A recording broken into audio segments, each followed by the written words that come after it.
उत्तराखंड के कुमाऊं क्षेत्र में स्थित एक ऐसा आध्यात्मिक स्थल जिसका नाम पास बहती नदी में दो तीखे मोड़ों पर पड़ा है। यह आध्यात्मिक स्थान है कैंची धाम। कैंची धाम 1960 में दान की गई भूमि पर स्थापित है। यहाँ नीम करोली बाबा प्रमुख संत थे। नीम करोली बाबा ने स्टीव जॉब्स, मार्क जुकरबर्ग जैसे कई प्रमुख लोगों पर अपना प्रभाव छोड़ा है। यही कारण है कि इन लोगों ने कई साल कैंची धाम में बिताए। वहीं प्रसिद्ध संगीतकार किशोर कुमार सहित कई भारतीय भक्तों के शिक्षक और मार्गदर्शक भी वे रहे। नीम करोली बाबा, जिन्हें महाराज जी के नाम से भी लोग जानते हैं, एक हिंदू संत थे जो 1900 से 1973 तक उत्तरी भारत के उत्तराखंड में रहे। नीम करोली बाबा अपने सरल जीवन शैली और गहन आध्यात्मिक ज्ञान और शिक्षाओं के लिए जाने जाते थे।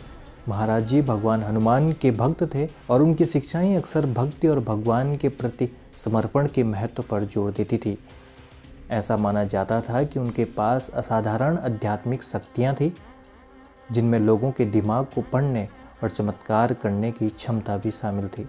महाराज जी कई पश्चिमी साधकों के गुरु भी रहे, जो आध्यात्मिक मार्गदर्शन की तलाश में भारत आए थे, जिनमें रामदास भी शामिल थे।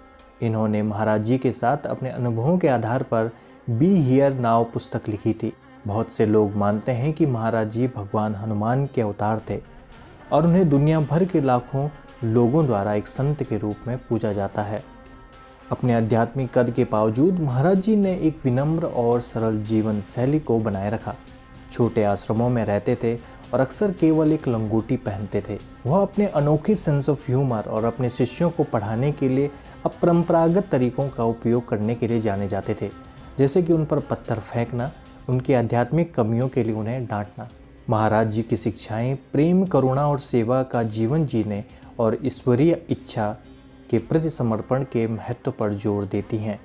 शायद यही वजह है कि 1973 में उनके निधन के बावजूद लोगों का कभी नीम करोली धाम जाना रुका नहीं। आज उनके निधन के 50 साल बीतने के बाद भी कैंची धाम में लाखों लोग दर्शन करते हैं। क्या आप भी इस आध्यात्मिक स्थान पर गए हैं और आपने वहां जाकर क्या अनुभव किया?